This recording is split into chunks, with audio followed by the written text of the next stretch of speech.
সুপ্রিয় শিক্ষার্থী, আসসালামু আলাইকুম। আরিফস একাডেমির পক্ষ থেকে তোমাদেরকে জানাই শুভেচ্ছা। আশা করি তোমরা ভালো আছো এবং সুস্থ আছো। তো আজকে আমি তোমাদের গণিত বই পৃষ্ঠা নম্বর 95, ঠিক আছে? 95 এর 6 নম্বর অঙ্কের সমাধান করে দেব, ঠিক আছে? তো প্রশ্নটা প্রথমে আমরা পড়ি। দেখো বলছে ফুলকুড়ি, ঠিক আছে? ফুলকুড়ি গ্রামে গত বছর জনসংখ্যা ছিল ২৮০০ অর্থাৎ ২,৮০০ জন, ঠিক আছে? তাহলে গত বছর জনসংখ্যা ছিল ২,৮০০ জন। এ বছর মোট জনসংখ্যা ৩% বৃদ্ধি পেয়েছে। শতকরা ৩ জন, অর্থাৎ শতকরা ৩ জন বৃদ্ধি পেলে বর্তমান জনসংখ্যা কত? তাহলে গত বছরের তুলনায় গত বছরের জনসংখ্যা ৩% অর্থাৎ ১০০ জনে ৩ জন বৃদ্ধি পেয়েছে। ১০০ জনে ৩ জন করে বৃদ্ধি পেয়েছে। তাহলে বর্তমান জনসংখ্যা কত সেটা আমাদেরকে বের করতে হবে। তো আমরা এখানে ২ টা নিয়মে করব। এইভাবে একটা করব আর এখানে একটা ঐকিক নিয়মে সমাধান করতে পারবো।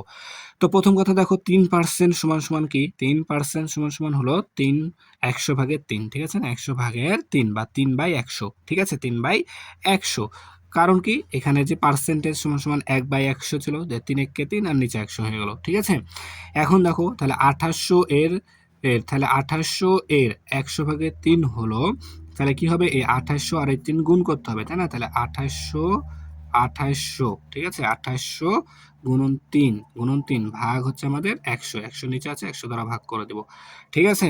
তাহলে দেখো এই শূন্য আর এই শূন্য কাটে, এখানে একটা শূন্য, এখানে একটা, দেখো এখানে ২টা শূন্য আছে, এখানে ২টা শূন্য কেটে দিলাম, ঠিক আছে? উপর নিচ কাটাকাটি করা যায়।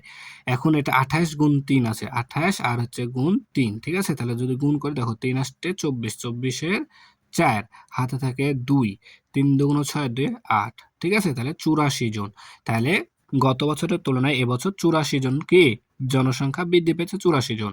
তাহলে এখন বলছে বর্তমান জনসংখ্যা কত, তাই না? তাহলে বর্তমান আগেরটার থেকে এই ৮৪, আগে গত বছরে যে জনসংখ্যা ছিল তার সাথে যদি এই ৮৪ জন যোগ করে দিই, তাহলে এই তথ্যটা চলে আসছে, তাই না? তাহলে গত বছর ছিল আমাদের ২৮০০, আর এই বছর বৃদ্ধি পেয়েছে ৮৪ জন। তাহলে যোগ করে দেবো এখন। তাহলে দেখো ৪ আর ০ যোগ করলে ৪, ৮ আর ০ যোগ করলে ৮, আর ৮ এখানে বসে যাবে আর এখানে ২ বসে যাবে। তাহলে ২,৮৮৪ জন বর্তমান জনসংখ্যা, ঠিক আছে? এটা হচ্ছে উত্তর।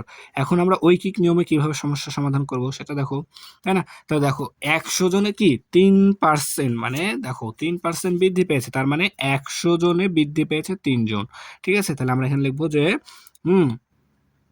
১০০ জনসংখ্যার, আচ্ছা, জনসংখ্যা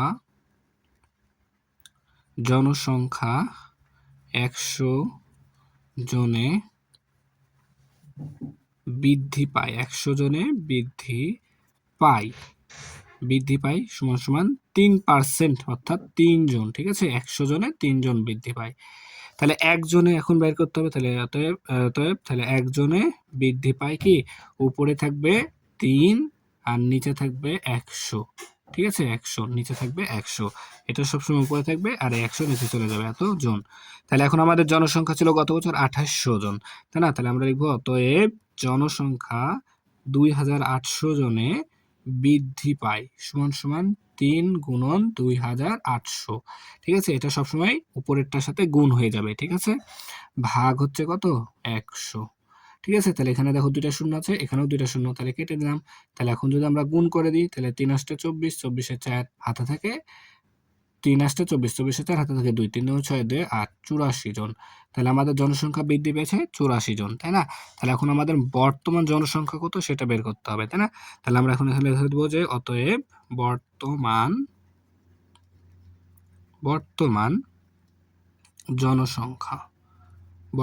জনসংখ্যা। তাহলে যদি এখন বর্তমান জনসংখ্যা বের করতে হলে আমাদেরকে কি করতে হবে? এই ৮৪-র সাথে আমাদের কি আগের গত বছরের জনসংখ্যা ২৮০০ যোগ করে দেব। তাহলে ২৮০০ যোগ ৮৪, ঠিক আছে? যোগ করে দিলাম, ঠিক আছে? এখন যদি আমরা যোগ করে দিই, তাহলে এত এখানে জন লিখতে হবে, ঠিক আছে? এত জন, তাহলে যোগ করলে ২৮৮৪ হবে, ২৮৮৪ জন হবে, ঠিক আছে? তাহলে এটা হচ্ছে আমাদের উত্তর, ঠিক আছে? তাহলে আশা করি তোমরা অঙ্কটা বুঝতে পারলা, ঠিক আছে? তাহলে আজকে এই পর্যন্তই। ভিডিওটি ভালো লাগলে অবশ্যই লাইক, কমেন্ট, শেয়ার করতে ভুলবেন না এবং পরবর্তী ভিডিও সবার আগে পেতে আমাদের চ্যানেলটি সাবস্ক্রাইব করে রাখো। আল্লাহ হাফেজ। আসসালামু আলাইকুম ওয়া রাহমাতুল্লাহ।